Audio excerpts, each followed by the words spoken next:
Hello बच्चों, let's read this question. This question says that consider the following statements and select the correct set option.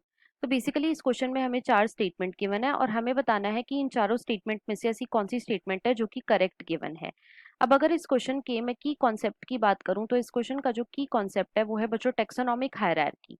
Let me right it over here, it is taxonomic hierarchy. अब सबसे पहले तो देखो taxonomic hierarchy का क्या मतलब होता है। तो बच्चों टेक्सोनॉमिक हायरार्की जो है ये एक ग्रुप होती है ऑफ टेक्सोनॉमिक कैटेगरीज।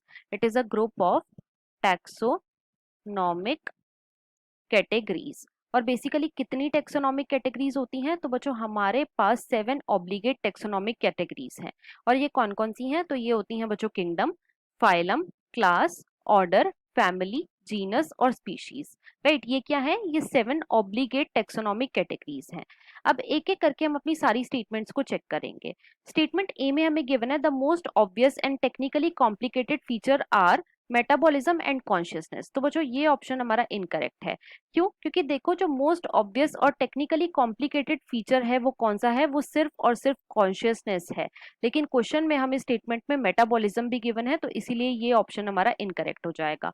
अब कॉन्शियसनेस का क्या मतलब होता है बच्चों? कॉन्शियसनेस का मतलब होता है ability to sense, ability to sense the environment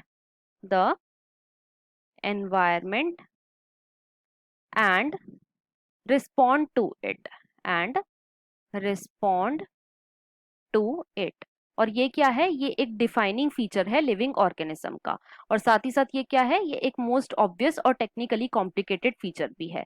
लेकिन क्वेश्चन में हमें मेटाबॉलिज्म भी गिवन है, इसीलिए ए स्टेटमेंट जो है ये हमारी इनकरेक्ट हो जाएगी।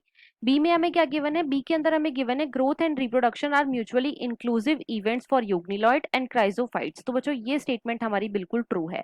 देखो जो यूनिसेलुलर ऑर्गेनिजम्स होते हैं, यूनिसेलुलर ऑर्गेनिजम्स होते हैं बच्चों, इनके अंदर जो ग्रोथ और रिप्रोडक्शन होते हैं वो म्यूचुअली इंक्लूसिव होते हैं। इनके अंदर ग्रोथ और रिप्रोडक्शन जो होता है ये एक साथ होता है। कैसे? देखो अगर कोई यूनिसेलुलर ऑर्गेनिज्म है तो ये एक सेल का बना होगा। अब ये सेल क्या करेगा? ये अपने आप का साइज इंक्रीज करेगा, मतलब कि ये ग्रो कर रहा है और ग्रो करने के बाद ये दो में डिवाइड भी हो जाएगा।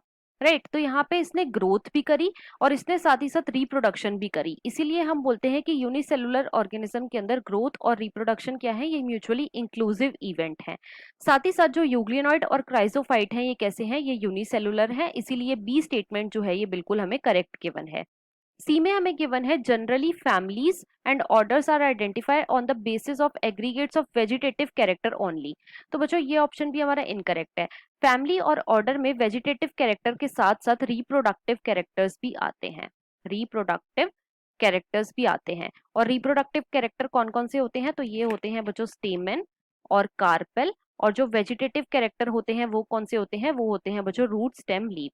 तो इसके अंदर वेजिटेटिव कैरेक्टर के साथ साथ रिप्रोडक्टिव कैरेक्टर भी आते हैं, इसीलिए सी स्टेटमेंट भी हमारी इनकरेक्ट हो जाएगी। डी में हमें गिवन है herbarium serves as quick referral system in taxonomic studies. तो बच्चों ये बिल्कुल करेक्ट है। देखो जो हर्बेरियम है ये क्या है? ये एक टेक्सोनॉमिक एड है। It is basically taxonomic aid. Right, और हर्बेरियम के अंदर हम क्या करते हैं? हम इसके अंदर बच्चों प्लांट्स को प्रिजर्व करते हैं in the form of dried sheets. Dried sheets पे हम प्लांट्स का कंजर्व करते हैं। साथ ही साथ हर्बेरियम जो है ये एक क्विक रेफरल सिस्टम जो है टेक्सोनॉमिक स्टडी में सर्व करता है, इसीलिए डी स्टेटमेंट जो है ये करेक्ट है। अब क्वेश्चन में हमसे पूछा गया था कि कौन कौन सी स्टेटमेंट करेक्ट है, तो वो है बच्चों बी और डी, और इसके अकॉर्डिंग जो हमारा मोस्ट अप्रोप्रिएट ऑप्शन होएगा वो है बच्चों option number C. So the final answer of this question is option number C. I hope you understood it well. Best of luck.